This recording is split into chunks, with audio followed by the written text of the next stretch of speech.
जय माता दी भक्तों, आप सभी भक्तों का हमारे चैनल में स्वागत है। भक्तों, आज हम सुनेंगे चैत्र माह की कथा अध्याय 5, जिसे आप श्रद्धा और भक्ति के साथ अंत तक श्रवण करें और कमेंट में जय माता दी अवश्य लिखें और हमारे चैनल को सब्सक्राइब जरूर कर लें। आप सभी भक्तों पर माँ भगवती कृपा सदैव बनी रहेगी।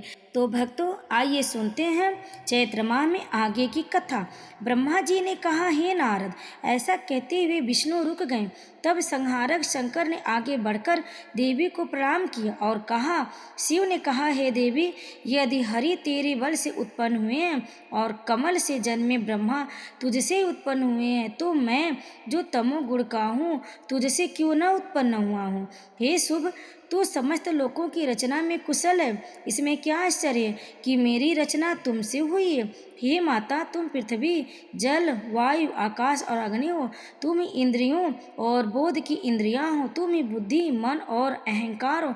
जो लोग कहते हैं कि हरि, हर और ब्रह्मा क्रमशः इस संपूर्ण ब्रह्मांड के संरक्षक, संहारक और सृष्टिकर्ता हैं, वे कुछ नहीं जानते। उपर्युक्त तीनों ही आपके द्वारा सृजित हैं। वे सदा अपने अपने कार्य करते रहते हैं। उनका एकमात्र आश्रय आप ही हैं।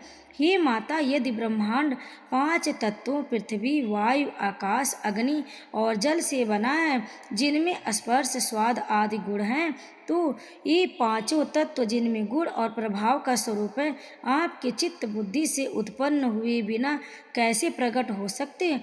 हे शुभ माता, आप ही ब्रह्मा, विष्णु और शिव के रूप में इस ब्रह्मांड की रचना कर रही हैं और आपने ही इस समस्त ब्रह्मांड का रूप धारण किया, चाहे वह गतिशील हो या अचल। इस प्रकार आप इसकी इच्छा अनुसार विभिन्न रूपों बार बार क्रीड़ा करती हो। प्रलय के दौरान आप इसकी इच्छा अनुसार क्रीड़ा करना बंद कर देती हो। हे माता, जब ब्रह्मा, विष्णु और मैं जगत की रचना करने की इच्छा रखते हैं, तो हम आपके चरण कमलों की धूल, मिट्टी आदि लेकर अपने कर्तव्यों का पालन करते। हे माता, यदि तेरी कृपा न होती तो ब्रह्मा रजोगुण से, विष्णु सत्व गुण से और मैं तमोगुण से कैसे संपन्न हो पाते। हे माता, यदि आपके मन में कोई भेद नहीं होता तो आपने इस संसार में धनी और गरीब, राजा और सलाहकार, सेवक और विभिन्न प्रकार के प्राणी क्यों बनाए। आपने सभी को एक समान सुखी या एक समान दुखी क्यों नहीं बनाया। अतः आपको मुझ पर अपनी दया दिखानी ही होगी। आपके तीनों गुण हर समय संसार की रचना, पालन पोषण और विनाश करने में सक्षम है। फिर हरि, हर और ब्रह्मा, जिन्हें आपने तीनों लोकों के कारण के रूप में सृजित किया है, वे तो बस आपकी इच्छा ही है। हे भवानी, यदि सृष्टि आदि के कार्यों के तेरे गुणों का कोई बस नहीं चलता, तो वह कैसे संभव हुआ कि जब हम तीनों हरि, ब्रह्मा और मैं विमान में आ रहे थे, तो हमने रास्ते में तेरे द्वारा सृजित नए संसार देखे। कृपा करके इस पर कुछ कहिए। हे जगत माता, तू ही अपनी मायिक शक्ति से इस संसार की सृष्टि, पालन पोषण और संहार करती है। तू सदा अपने पति पुरुष के साथ भोग मग्न रहती है। हे शिव, हम तेरे गूढ़ मार्गों को समझ नहीं सकते। हे शुभ, हम आपकी लीला को कैसे समझे। हे माता, हम आपके सामने युवतियों में परिवर्तित हो गए। हमें आपके चरण कमलों की सेवा करने दीजिए। यदि हम अपना पुरुष तत्व प्राप्त कर ले तो हम आपके चरण कमलों की सेवा से वंचित हो जाएंगे और इस प्रकार परम सुख से भी वंचित हो जाएंगे। हे माता, हे स्वामी, मुझे आपके चरण कमलों को छोड़कर अपना शरीर पुनः प्राप्त करके तीनों लोकों पर राज्य करना अच्छा नहीं लगता। हे सुंदर मुख वाली, जब मुझे आपके सामने यह युवती रूप, स्त्री रूप प्राप्त हो गया है, तो मेरे भीतर आपका पुरुष रूप पुनः प्राप्त करने की कोई इच्छा नहीं है। पुरुष तत्व प्राप्त करने का क्या लाभ है, क्या सुख है, यदि मुझे आपके चरण कमलों के दर्शन न हो। हे माता, मेरी इस निष्कलंक प्रसिद्धि को तीनों लोकों में फैलाइए कि मुझे इस युवती के रूप में अपने आपके चरण कमलों की सेवा करने का सौभाग्य प्राप्त हुआ, जिनका प्रभाव यह है कि संसार का विचार ही मिट जाता है।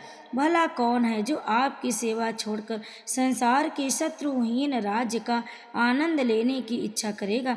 हे माता, जो आपके चरण कमलों के साथ नहीं है उसे एक क्षण भी युग जैसा लगता है। हे माता, जो तेरे चरण कमलों की उपासना छोड़कर तपस्या में लीन होने वाले निश्चय सृष्टिकर्ता द्वारा दी गई सर्वश्रेष्ठ वस्तु से वंचित रह जाते हैं, चाहे उनका मन कितना ही शुद्ध और पवित्र क्यों न हो। उनकी तपस्या से उन्हें शक्ति प्राप्त हो सकती है और वे मुक्ति के पात्र हो सकते, फिर भी तेरे न होने के कारण उन्हें घोर पराजय प्राप्त होती है। हे अजन्मे, वेदों में वर्णित तपस्या, मनोकामनाओं पर नियंत्रण, मन प्राप्ति या यज्ञ करने से संसार के इस सागर से मुक्ति नहीं मिल सकती। तेरे चरण कमलों की भक्तिमय उपासना से ही परमानंद प्राप्त होती है। हे देवी, यदि तू मुझ पर अत्यंत कृपालु हो तो मुझे अपने उस अद्भुत पवित्र मंत्र का ज्ञान दे। मैं चंडिका देवी की उस सर्वशक्तिमान श्रेष्ठ 9 अक्षरों वाले मंत्र का जाप करूँगा और प्रसन्न होऊंगा।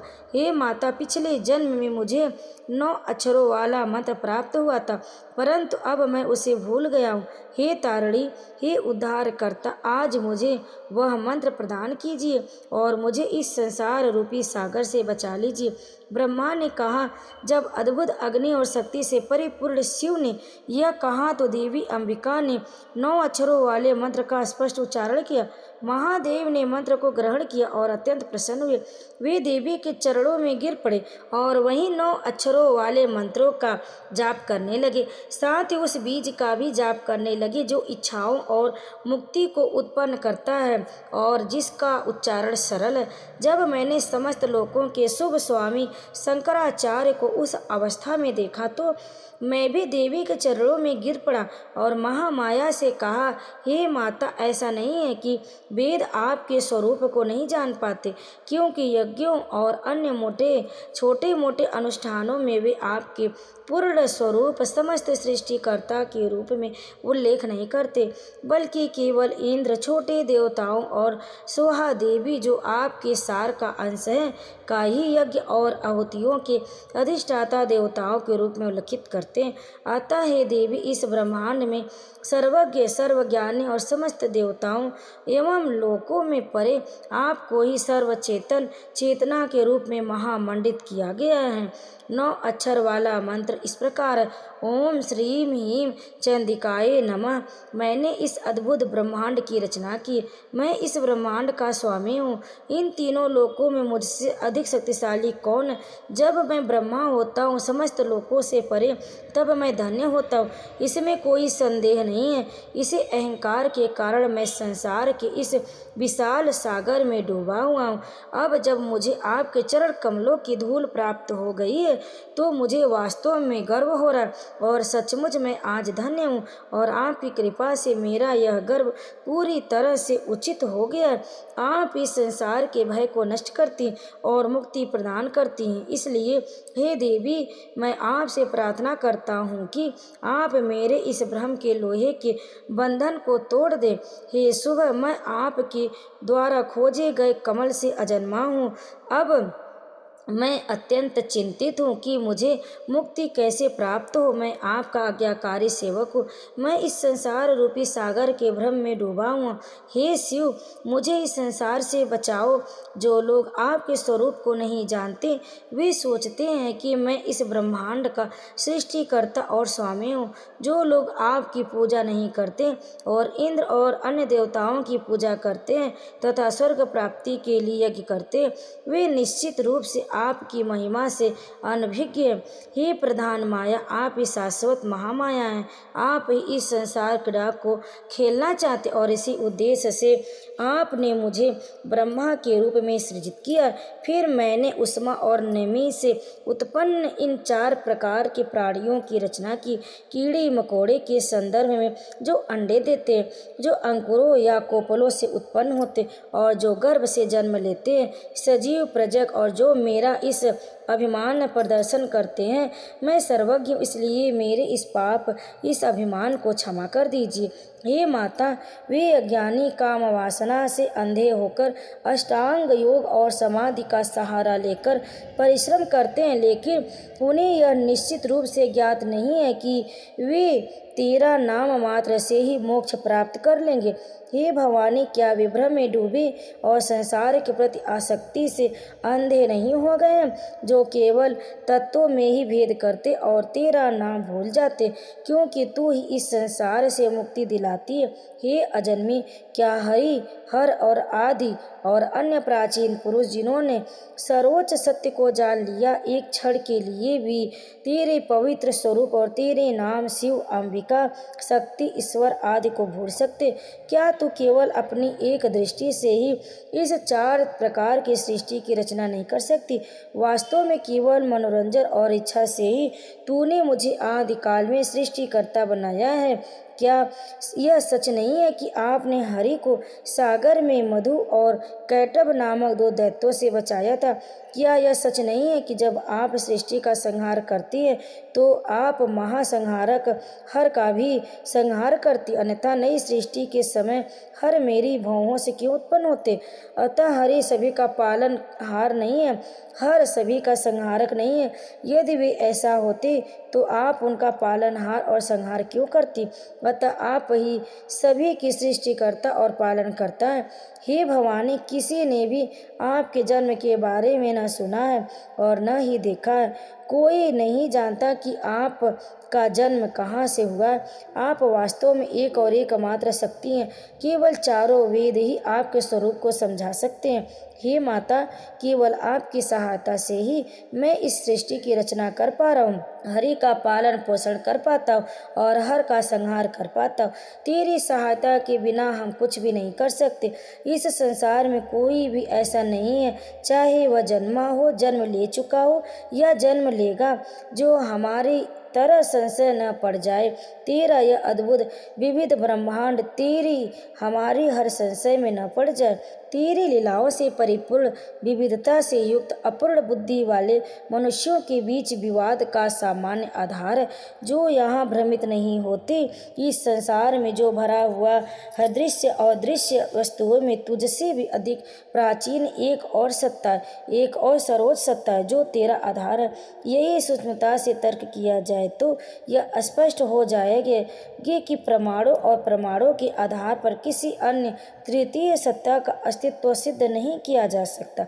सभी नियमों को जानने वाले ज्ञानी पुरुष यह घोषणा करते हैं कि एक ही ईश्वर, जो निर्गुण है, निष्क्रिय, निर्वस्तु, उपाधियों और उपांगों से रहित और तेरी व्यापक लीला का साक्षी है, एकमात्र सत्ता विद्यमान और वह ब्रह्मा है और उनके सिवा कुछ नहीं है। यह वेदों का कथन अब मेरे मन में इस वेद कथन के विरोधाभास को लेकर संदेह उत्पन्न होता है। मैं यह नहीं जान सकता, यह कह नहीं सकता कि वेद असत्य हैं, इसलिए मैं आपसे पूछता हूँ, क्या आप ही ब्रह्मा हैं, जो वेदों में वर्णित एक और अद्वितीय है? क्या दूसरा ब्रह्म स्वरूप है? कृपया मेरे इस संदेह को दूर करें। मेरा मन पूरी तरह से संशय से मुक्त नहीं है। यह छोटा सा मन अभी भी इस बात पर चर्चा कर रहा है कि वास्तविकता द्वैत है या एक।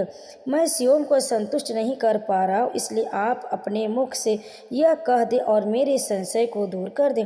आप पुरुष हैं या स्त्री, मुझे विस्तार से वर्णन करें, ताकि सर्वोच्च शक्ति को जानकर मैं इस संसार सागर से मुक्त हो सकूं। इस प्रकार महर्षि वेद व्यास द्वारा रचित 18,000 श्लोकों वाले महापुराणतम श्री देवी भागवत के 3 स्कंद का 5वां अध्याय समाप्त हुआ, जिसमें हर और ब्रह्मा द्वारा भजनों के उच्चारण का वर्णन है। जय माता दी। इस अध्याय को अंत तक श्रवण करने के लिए आप सभी भक्तों का बहुत बहुत धन्यवाद।